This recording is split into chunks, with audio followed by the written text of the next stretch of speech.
आज अपन देखते हैं magnetic field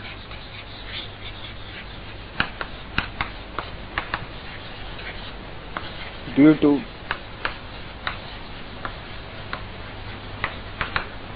current carrying loop. Magnetic field due to current carrying loop. ठीक है, पिछले लेक्चर में अपन ने देखा कि एक फाइनाइट लाइन चार्ज होगा तो उसके वजह से जो फाइनाइट है लेंथ, उसमें कोई करंट फ्लो कर रही है, उसके वजह से कितना मैग्नेटिक फील्ड इंड्यूस हुआ था। ठीक है, मैग्नेटिक फील्ड जो जनरेट हुआ था यहाँ इस पॉइंट पर, वो कितना था, उसकी वैल्यू अपन ने कैलकुलेट करी थी और वो वैल्यू आई थी μ0I/4πd sin θ1 प्लस sin θ2। ठीक है, तो basically finite line, finite wire जिसमें करंट फ्लो हो रहा है, उसकी वजह से अपन ने मैग्नेटिक फील्ड देखी। अब अपन बात करते हैं किसी करंट कैरिंग लूप की वजह से। ठीक है, मान लीजिए कि एक लूप,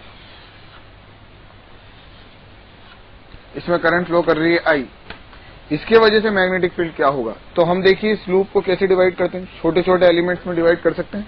तो बेसिकली अगर मैं इसके एक्सिस पर मैग्नेटिक फील्ड कैलकुलेट करना चाहूं तो अपन ने रिंग को ऐसे रखा। अब इसकी एक्सिस पे x डिस्टेंस पे अपन को मैग्नेटिक फील्ड कैलकुलेट करना है। ठीक है, तो अपन ने क्या करा, एक एलिमेंट ले लिया, जैसे अपन चार्ज होता था रिंग पे उसके वजह से मैग्नेटिक फील्ड कैलकुलेट करते थे, सेम उसी तरह यहां पर रिंग पे चार्ज की वजह से अपन एलिमेंट्स लेते थे, वैसे यहां पर अपन ने एक ऊपर एलिमेंट लिया और एक नीचे एलिमेंट लिया। ऊपर के एलिमेंट में देखें तो रिंग ऐसे है। ठीक है, तो करंट ऐसे फ्लो करके आ रही है। ठीक, तो ऊपर जो डीएल की डायरेक्शन होगी वो डायरेक्शन होगी डीएल की ऊपर बाहर की तरफ, यानी डॉट, और यहाँ पे डीएल की डायरेक्शन किधर होगी, क्रॉस अंदर की तरफ। क्यों, क्योंकि करंट ऊपर से बाहर आ रही है और नीचे से अंदर जा रही है। ठीक है, तो अगर करंट ऊपर से ऐसे आ रही है, क्योंकि ऐसे करंट फ्लो हो रही है इस टाइप से रिंग में। ठीक है, तो अगर आप सामने से देखेंगे ऊपर से करंट बाहर और नीचे से करंट अंदर जा रही है। तो अगर मैं डीएल क्रॉस आर की बात करूं कि मेरे को इस पॉइंट पे मैग्नेटिक फील्ड कैलकुलेट करना है, ठीक है, तो डीएल बाहर की तरफ और आर इस साइड, तो डीएल क्रॉस आर क्या इस साइड आएगा, डीएल बाहर की तरफ करंट की डायरेक्शन में और आर इस साइड है एकदम ऐसे। ठीक है, तो डीएल क्रॉस आर, डीएल इधर आर, दोनों के बीच में एंगल कितना, 90 डिग्री।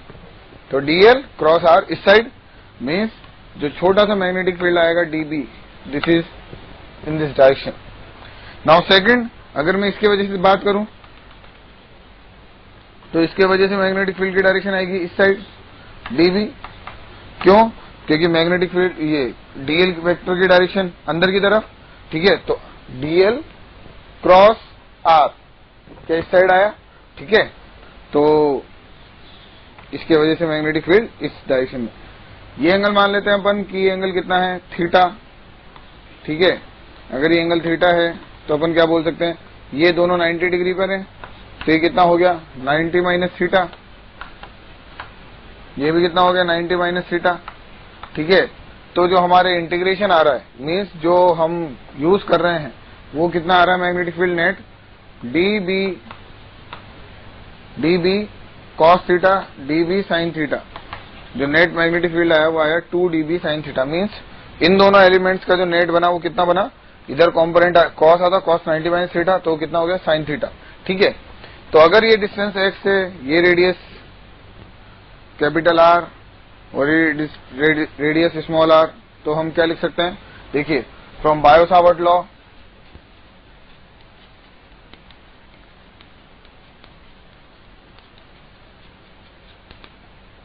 बायो-सावर्ट लॉ के अकॉर्डिंग अगर अपन बात करें क्या, तो देखिए बायो-सावर्ट लॉ के अकॉर्डिंग जो छोटा सा मैग्नेटिक फील्ड होता है वो होता है μ0/4πI DL vector cross R vector upon R cube. DL और आर के बीच में एंगल, देखिए ये डीएल आपकी डायरेक्शन में और आर वेक्टर के बीच में एंगल कितना 90 डिग्री। तो यहाँ पर डीएल क्रॉस आर हो गया, डीबी की वैल्यू कितनी हो गई μ0I डीएल क्रॉस आर, दोनों के बीच में एंगल 90 डिग्री, तो डीएल इंटू आर। ठीक है, 4π आर क्यूब, तो ये कितना हो गया μ0I DL upon 4π are square. ठीक, जो नेट मैग्नेटिक फील्ड है is the integration of 2 dB sin theta. Means अगर मैं एक ही एलिमेंट लू तो dB sin थीटा, ठीक है। तो अपन क्या बोले कि dB आ गया तो B नेट इस dB sin थीटा का इंटीग्रेशन कहां से, 0 से 2 पाई r, 0 से 2 पाई r। क्यों? क्योंकि अगर मैं पूरी की पूरी लेंथ कवर करना चाहता हूं, देखिए अगर मैंने यहाँ पर 2 dB sin थीटा लिखा है और 2 dB का इंटीग्रेशन कर रहा हूं तो मैं 0 से पाई r बात करूंगा। क्यों? क्योंकि नीचे के एलिमेंट्स को मैं डबल कर चुका हूं वैसे, तो इसलिए अपन ने dB sin थीटा लिखा। तो B net is equal to dB कितना, μ0I upon 4 pi r square sine theta, μ0I upon sine theta into integration of dl 0 से 2 पाई r। अब देखिए साइन थीटा की वैल्यू अपन क्या लिख सकते हैं, sine theta is perpendicular upon hypotenuse, तो capital R upon small r, और स्मॉल r को अपन क्या लिख सकते हैं, B नेट। देखिए स्मॉल r को अपन क्या लिख सकते हैं यहाँ पे, r square plus r square की पावर हाफ, ठीक है।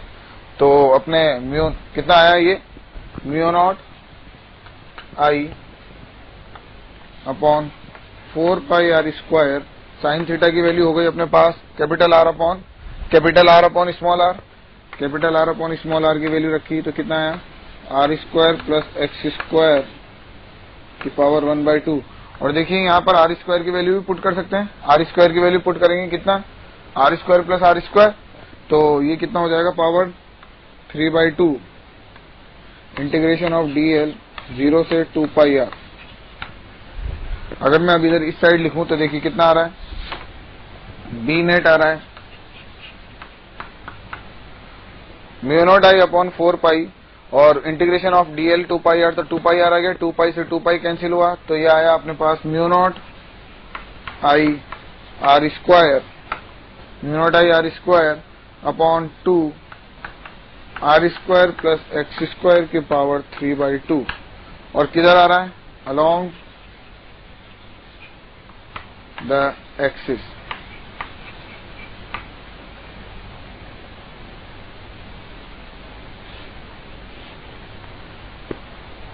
ठीक है, this is the magnetic field due to ring.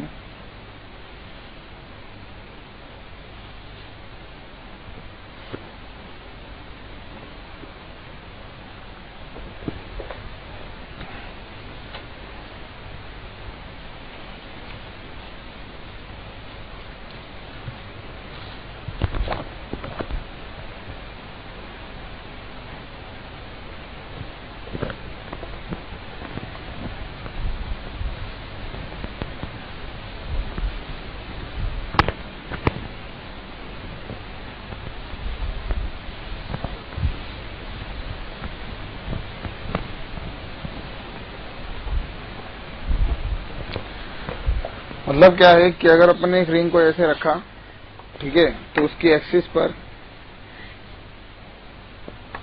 x distance पर मैग्नेटिक फील्ड करंट ऐसे फ्लो हो रही है, ठीक है, इस डायरेक्शन में current I, radius r, x distance पे, तो यहाँ पे मैग्नेटिक फील्ड होगा इस डायरेक्शन में कितना, μ0 I r square upon 2 r square plus x square की पावर 3/2। ठीक है, अब देखते हैं, बात करते हैं रिंग के सेंटर पे।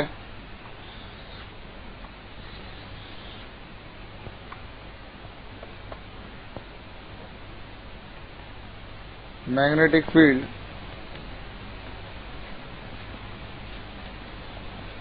एट सेंटर कितना होगा, देखिए for centre x equal to कितना, 0। अगर x की वैल्यू 0 रखें तो b कितना आ रहा है, μ0 I अपॉन r³ यानी μ0 I अपॉन 2r। ये आपको याद होना चाहिए क्योंकि ये सबसे ज्यादा पूछा जाता है। Magnetic field at the centre of the ring means यहाँ पे b कितना है अगर करंट ऐसे फ्लो कर रही है तो। ठीक है,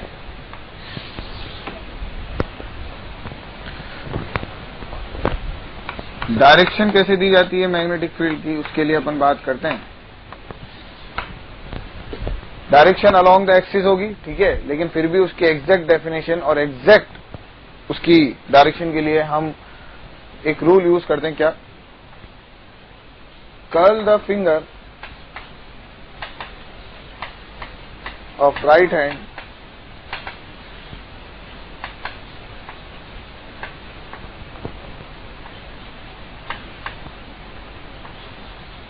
in the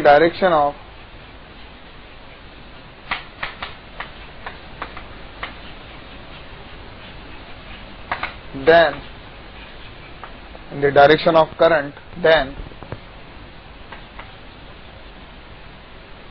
thumb gives the direction of magnetic field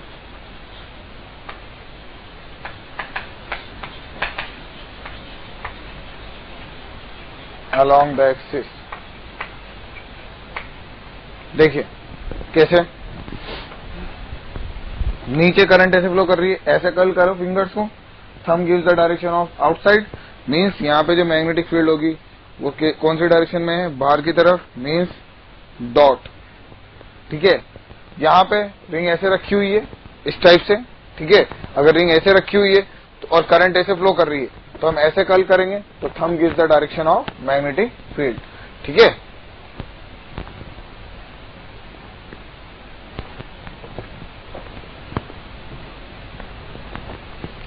अब जो इसका कर्व होता है, कर्व देखिए, सेंटर पे मैग्नेटिक फील्ड कितना है, mu not I upon 2r, और at x tends to infinity b tends to 0, तो इसका जो कर्व आएगा वो इस टाइप से आता है।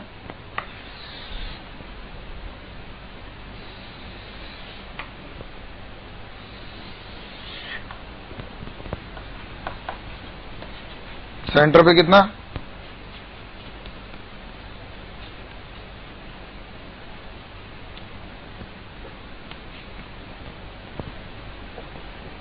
this is the curve of magnetic field with respect to distance।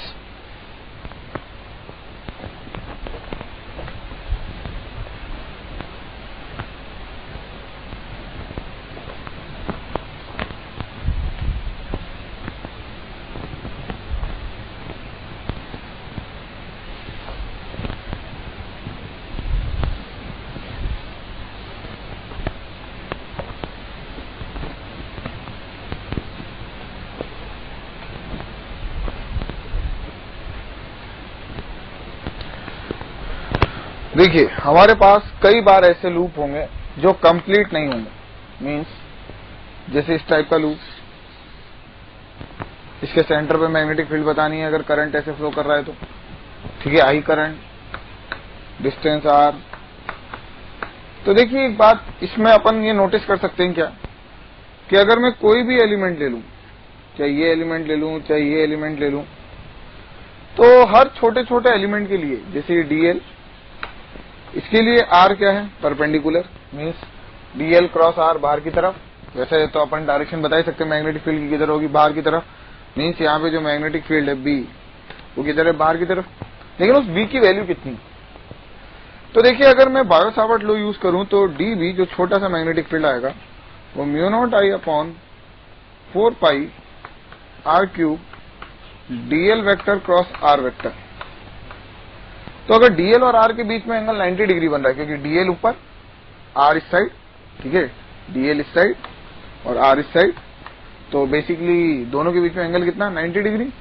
तो अगर दोनों के बीच में 90 डिग्री एंगल बन रहा है तो मैं क्या लिख सकता हूं, mu not I upon R कितना, कैपिटल आर, ठीक है, तो mu not upon 4 pi R square DL, क्योंकि DL into R, capital R, एक आर से एक आर कैंसिल हुआ, तो mu not I upon, for complete magnetic field we integrate this, तो जो मैग्नेटिक फील्ड आएगा वो आएगा mu not I upon 4 pi R square integration of DL is equal to, देखिए इस डीएल को अगर आप ऐड करोगे तो कंप्लीट डीएल इज 0 से पाई आर, तो कितना है, म्यू नॉट आई अपॉन, देखिए डीएल की जगह यहाँ पर पाई आर रखेंगे, अगर पाई आर रखा तो पाई से पाई कैंसिल, एक आर से आर कैंसिल, तो कितना है mu not I upon 4R।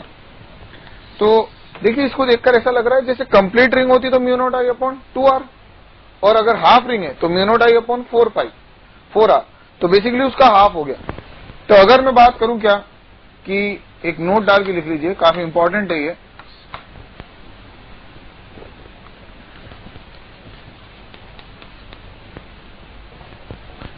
कि अगर मान लीजिए मेरे पास कुछ ऐसी स्ट्रक्चर है, करंट ऐसे फ्लो कर रही है, रेडियस R, ठीक है। अगर मैं एक एलिमेंट ले लूं ऐसा, तो एलिमेंट में करंट कितनी I, ये dl वेक्टर, R इधर, एंगल कितना थीटा। तो देखिए इस एक्सप्रेशन को देखिए, integration of dv mu not I upon 4 pi R square dl, ठीक है। तो ये जो लेंथ होगी, ये लेंथ कितनी होगी, यहां से complete integration of dl is, तो b कितना आया mu not I upon 4 pi R square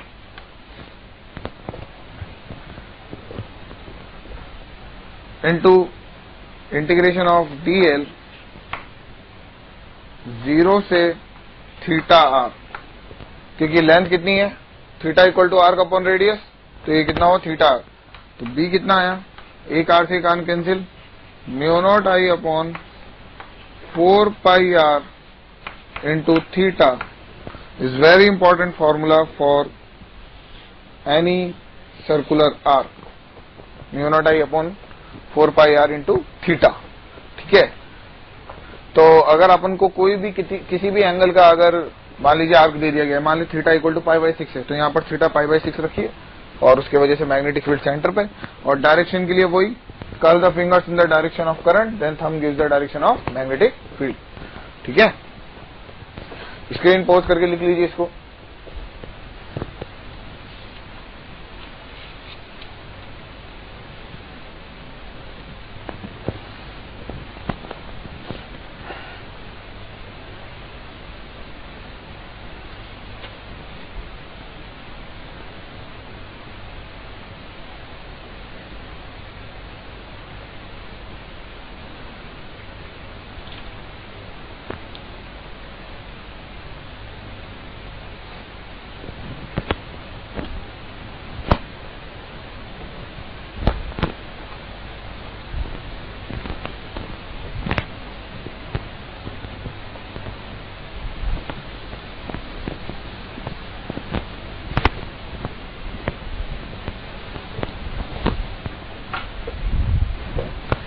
अब अपन कुछ प्रॉब्लम लेते हैं, इन्हीं पे बेस सम प्रॉब्लम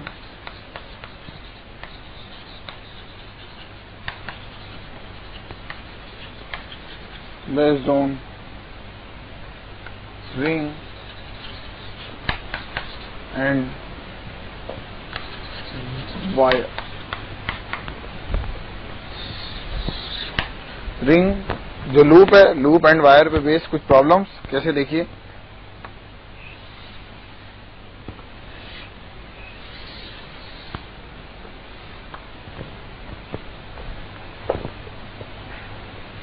अगर मैं बात करूं कि इसमें करंट कितनी फ्लो हो रही है I,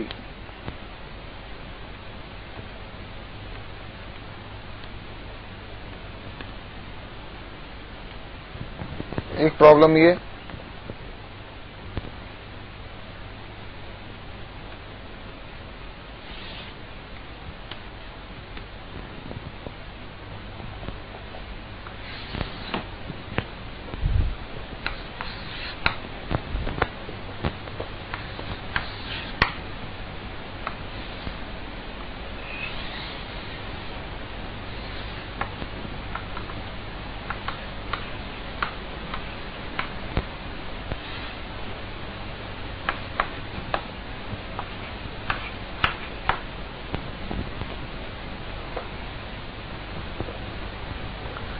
देखिए अपने सामने दो प्रॉब्लम है, ठीक है।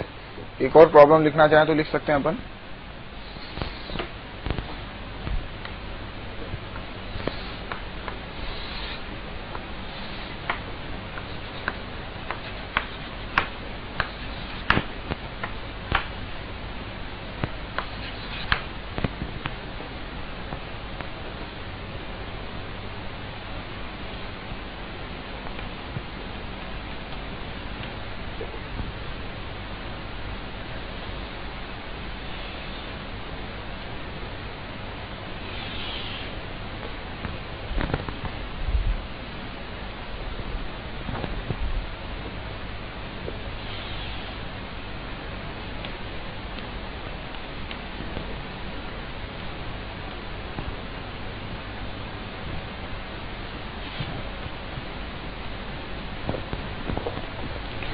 3 प्रॉब्लम और हर प्रॉब्लम में O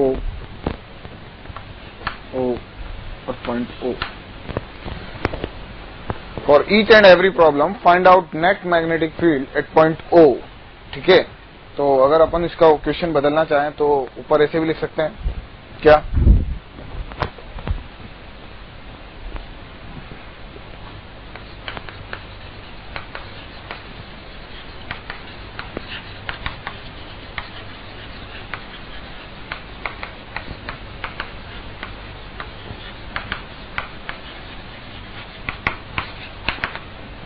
ठीक है,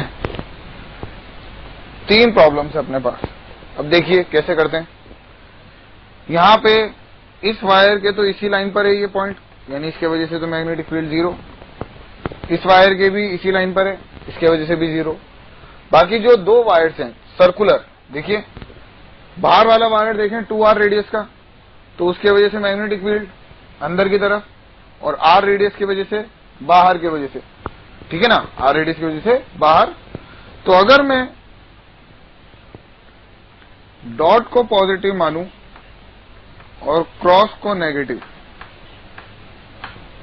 मीन्स अंदर की डायरेक्शन को नेगेटिव और बाहर की डायरेक्शन को पॉजिटिव, तो जो बी नेट लिखा जाएगा इज इक्वल टू पहले 2r रेडियस अंदर की तरफ, mu not I upon half ring है। ठीक है, तो mu not I upon 4 pi R, अभी अपन ने देखा फॉर्मूला, इंटू पाई, तो कितना होगा mu not I upon 4r।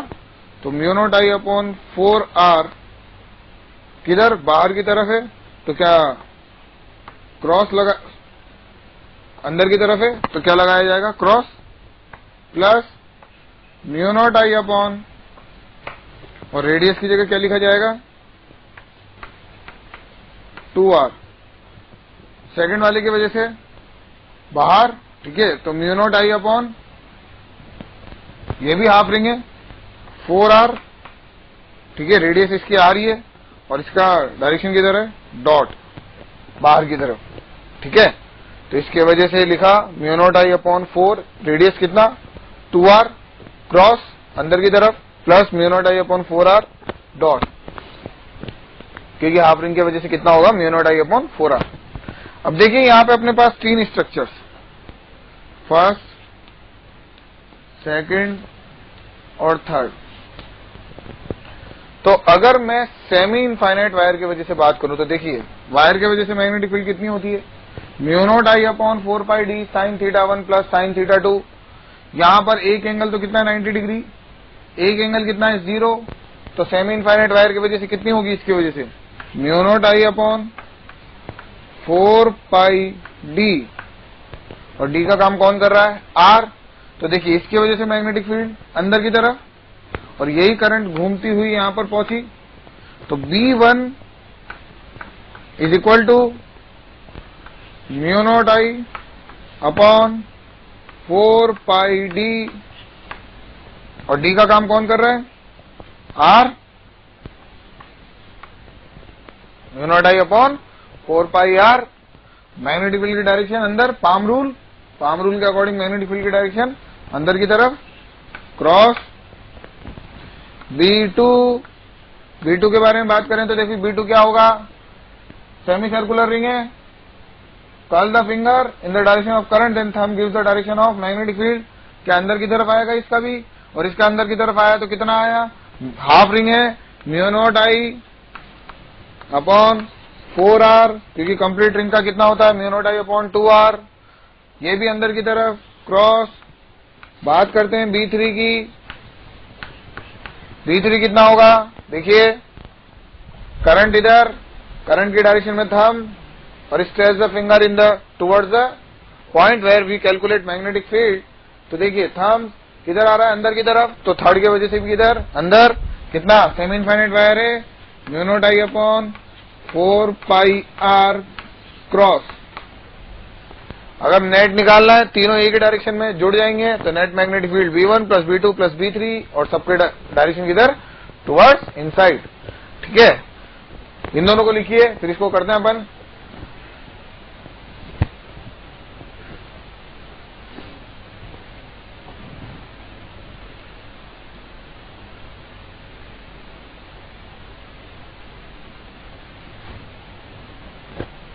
देखिए फर्स्ट वाले को रब कर देते हैं,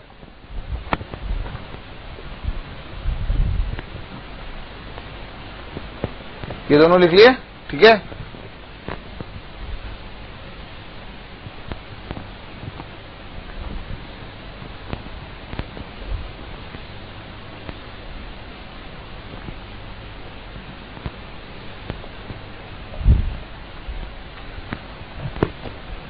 यहां पर अपने पास first, second structure and third structure,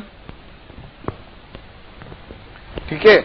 तो बेसिकली बात करते हैं B1 की, B1 वेक्टर। देखिए जो अगर B1 देखा जाए तो ऐसे है वायर, असलियत में अपन ने 3D में यहां पर बनाया है, लेकिन एक्चुअल में वायर कैसे है, देखिए ऐसे। और अगर मैं Z को बाहर मानूं तो ऐसे, इस टाइप से। तो वायर ऐसे जा रहा है, फिर ऐसे घूमा, फिर वापस बाहर आ गया। एक बार दोबारा देखिए, वायर ऐसे अंदर गया, ऊपर घूमा, वापस बाहर आ गया। मतलब आपकी तरफ से इधर अंदर गया, ऐसे घूमा और वापस बाहर, ठीक है। तो अगर वायर अंदर जा रहा है, करंट अंदर जा रही है, सेमी इनफाइनाइट वायर है, तो करंट अंदर की तरफ, ठीक है। देखिए करंट अंदर की तरफ। तो अगर मैं करंट अंदर की तरफ मानूं तो जो मैग्नेटिक फील्ड बनेगा वो किधर बनेगा, डाउनवर्ड, मीन्स नेगेटिव आई।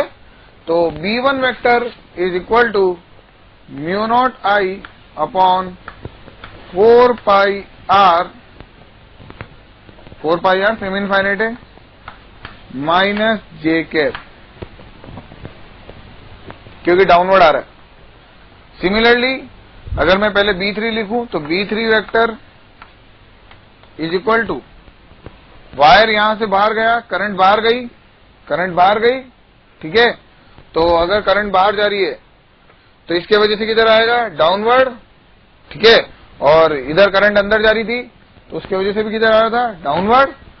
तो again B3 is mu not I upon 4 pi R minus J cap, and B2 vector is,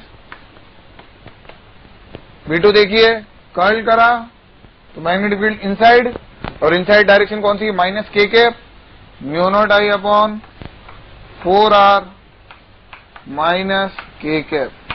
then the net magnetic field is vector sum of all the three.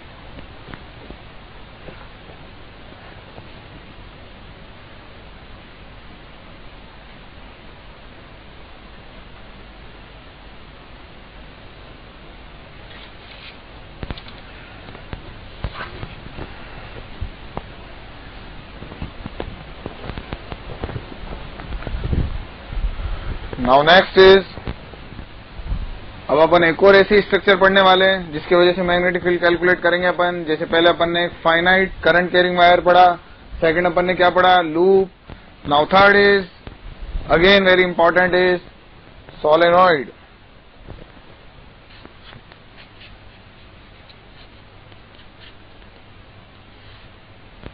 Again very important topic is solenoid. देखिए solenoid क्या होता है, basically एक cylinder पे आपने क्या करा, wires को लपेट दिया है। क्या करा है, वायर्स को लपेट दिया है। देखिए कैसे,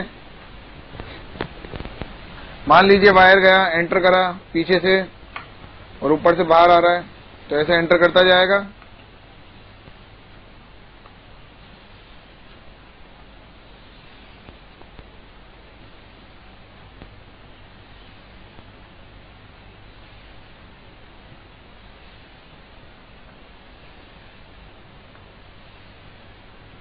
क्या मैं ऐसे बोल सकता हूं कि ये सोलेनॉइड एक ऐसी स्ट्रक्चर है जिसमें बहुत सारी रिंग्स हैं, ठीक है।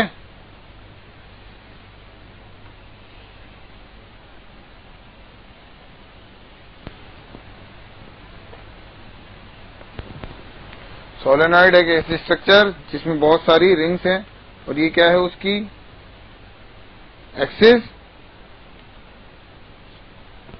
तो एक बात बताइए, अगर करंट ऐसे फ्लो करके जा रहा है, two two two two two two two बाहर, ठीक है, तो बेसिकली अगर मैं अपनी फिंगर्स को कर्ल करूं तो मैग्नेटिक फील्ड की डायरेक्शन किधर आएगी, अलोंग द एक्सिस, इस डायरेक्शन, ठीक है। अब इसके लिए कोई डायमेंशन डिफाइन करते हैं, देखिए क्या कि इसकी रेडियस कितनी है, capital R, small N is number of turns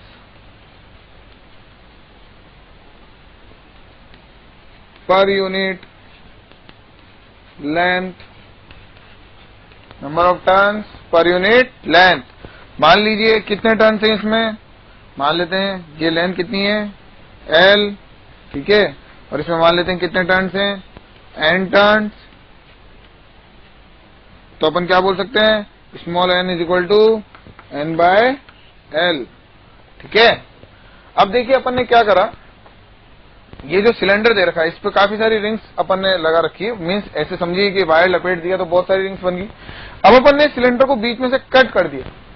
cylinder को क्या करा, जैसे अगर मान लीजिए ऐसे सिलेंडर है तो उसको बीच में से ऐसे कट कर दिया। तो जब कट कर दिया तो देखिए आफ्टर कटिंग कुछ ऐसी स्ट्रक्चर दिखाई देगी।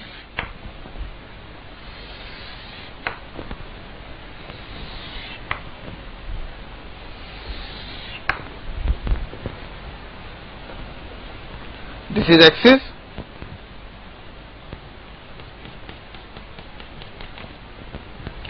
तो देखिए करंट ऊपर से बाहर आ रहा है और नीचे से अंदर एंटर कर रहा है, ठीक है। तो क्या मैं यहां पर ऐसे बोल सकता हूं क्या, देखिए करंट बाहर आ रहा है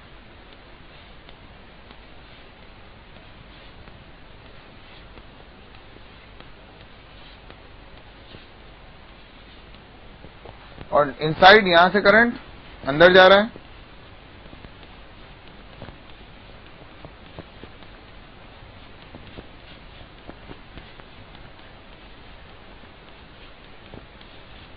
आफ्टर कटिंग सिलेंडर को जब अपन ने कट कर दिया, बीच में से एकदम कट कर दिया इसको, ठीक है ना, ऐसे गोल होता है सामने, उसको बीच में से काट दिया तो कुछ ऐसी स्ट्रक्चर नजर आएगी, ऐसी, ठीक है। तो इस टाइप की अगर स्ट्रक्चर नजर आएगी आपको ऐसे, तो इसमें करंट किधर हो रहा है, ऊपर से एंटर और नीचे से बाहर, ठीक है। तो बेसिकली अगेन वही कि हमें रिंग के वजह से तो पता ही है, तो हमने मान लिया कि मान लेते हैं कि अपन को पॉइंट P पे मैग्नेटिक फील्ड बताना है कि P पे मैग्नेटिक फील्ड कितना है, ठीक है। तो वही अपन ने क्या माना, X पे जाकर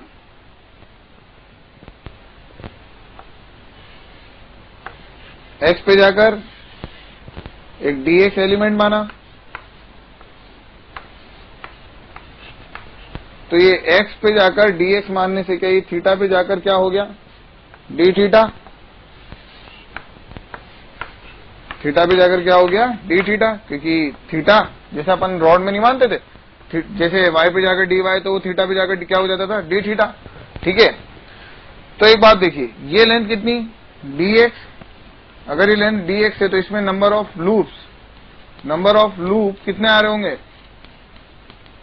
n dx, क्योंकि n number of turns per unit length है, तो dx लेंथ में कितने n dx, और हमें एक लूप के वजह से पता होता है कितना, फॉर सिंगल लूप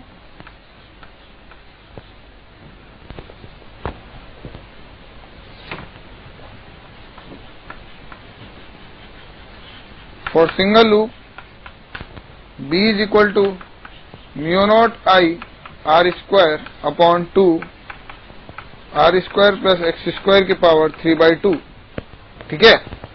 हमें एक लूप की वजह से पता है, ठीक है। अगर मुझे एक लूप की वजह से पता है तो इसमें कितने लूप्स आ रहे हैं, n dx, रेडियस कितनी है सबकी r, कैपिटल R, ठीक है, डिस्टेंस भी x है, क्लियर है बात।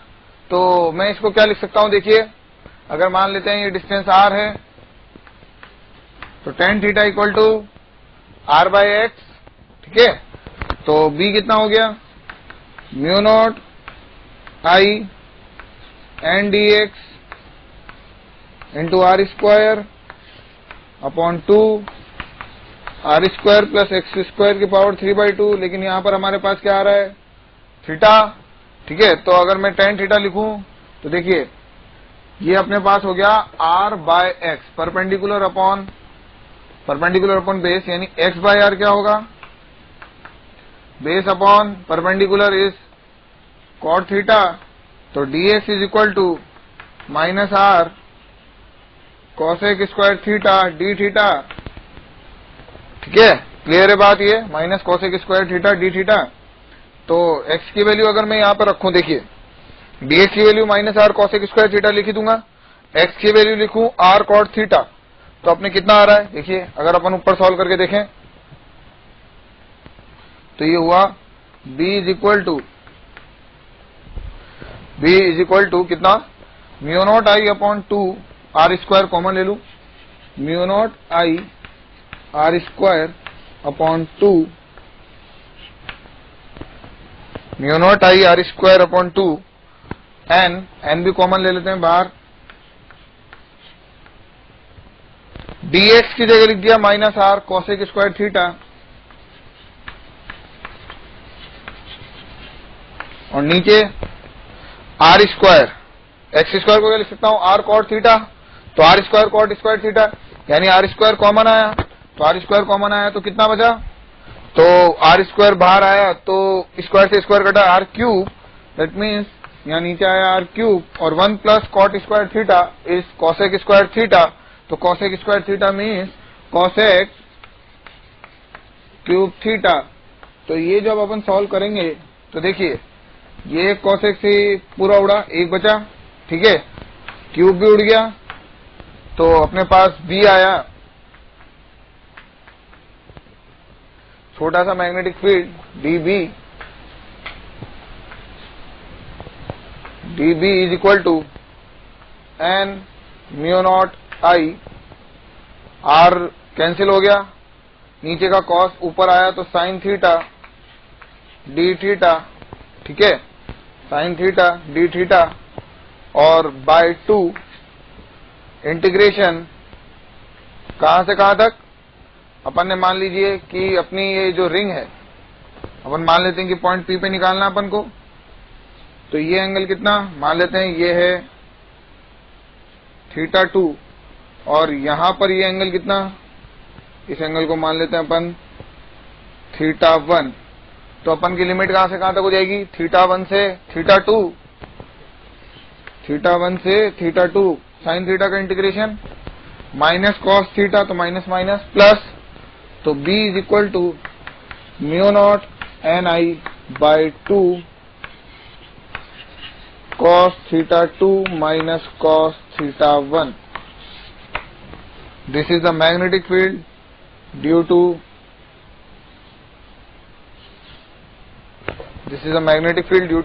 solenoid. ठीक है,